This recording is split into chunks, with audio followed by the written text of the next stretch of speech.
Hi hello ಎಲ್ರಿಗೂ ನಮಸ್ಕಾರ. ಇವತ್ತು ನಾನು ಅವರೇ ಬೇಳೆ ಬದನೆಕಾಯಿ ಸಾಂಬಾರನ್ನು ಹೇಗೆ ಮಾಡೋದಂತ ತೋರಿಸ್ತಾ ಇದ್ದೀನಿ. ಮೊದಲಿಗೆ ಕುಕ್ಕರ್ಗೆ 4 ಟೀ ಸ್ಪೂನ್ ಎಣ್ಣೆಯನ್ನು ಹಾಕಿ 1 ಟೀ ಸ್ಪೂನ್ ಸಾಸಿವೆ, 1 ಟೀ ಸ್ಪೂನ್ ಜೀರಿಗೆ, 2 ಚಿಟಿಕೆ ಆಗೋಷ್ಟು ಹಿಂಗು, 8 ಗಾರ್ಲಿಕ್ ಪೌಡ್ಸನ್ನು ಹಾಕಿ ಫ್ರೈ ಮಾಡಿ ನಂತರ 1 ಮೀಡಿಯಮ್ ಸೈಜ್ ಕಟ್ ಮಾಡ್ಕೊಂಡಿರೋ ಈರುಳ್ಳಿಯನ್ನು ಹಾಕಿ ಈರುಳ್ಳಿ ಕಲರ್ ಚೇಂಜ್ ಆಗೋವರೆಗೂ ಫ್ರೈ ಮಾಡ್ಕೊಳ್ತಾ ಇದ್ದೀನಿ. ಫ್ರೈ ಮಾಡಿದ ನಂತರ 2 ಟೊಮ್ಯಾಟೋಸನ್ನು ಚಾಪ್ ಮಾಡ್ಕೊಂಡಿದ್ದೀನಿ, ಅದನ್ನು ಹಾಕ್ತಾ ಇದ್ದೀನಿ.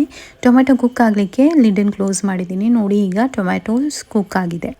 ನಾನೀಗ 100 ಗ್ರಾಮ್ಸ್ ಅವರೆಬೇಳೆಯನ್ನು ವಾಶ್ ಮಾಡಿಟ್ಕೊಂಡಿದ್ದೀನಿ, ಅದನ್ನು ಹಾಕ್ತಾಯಿದ್ದೀನಿ. ಅದನ್ನು ಹಾಕಿ 2 ಮಿನಿಟ್ಸ್ ಸಾಟ್ ಮಾಡ್ತಾಯಿದ್ದೀನಿ. ನಂತರ 3 teaspoon homemade sambar powder ಹಾಕಿ ರುಚಿಗೆ ತಕ್ಕಷ್ಟು ಉಪ್ಪನ್ನು ಹಾಕಿ ಅರ್ಧ ಲೀಟ್ರ್ ನೀರನ್ನು ಹಾಕಿ ಚೆನ್ನಾಗಿ ಮಿಕ್ಸ್ ಮಾಡಿ ಕೊತ್ತಂಬರಿಗಳನ್ನು ಹಾಕಿ ಲಿಡನ್ನು ಕ್ಲೋಸ್ ಮಾಡಿ ವಿಷಲ್ ಹಾಕಿ 3 ವಿಷಲ್ಸ್ ಕೂಗಿಸ್ಕೊಳ್ತಾ ಇದ್ದೀನಿ. 3 ವಿಷಲ್ ಕೂಗಿಸ್ಕೊಂಡಿದ್ದ ನಂತರ ಕೂಲ್ ಆಗ್ಲಿಕ್ಕೆ ಬಿಟ್ಟಿದ್ದೀನಿ. ಈಗ ಕೂಲ್ ಆಗಿದೆ, ವಿಷಲ್ ಓಪನ್ ಮಾಡ್ತಾ ಇದ್ದೀನಿ.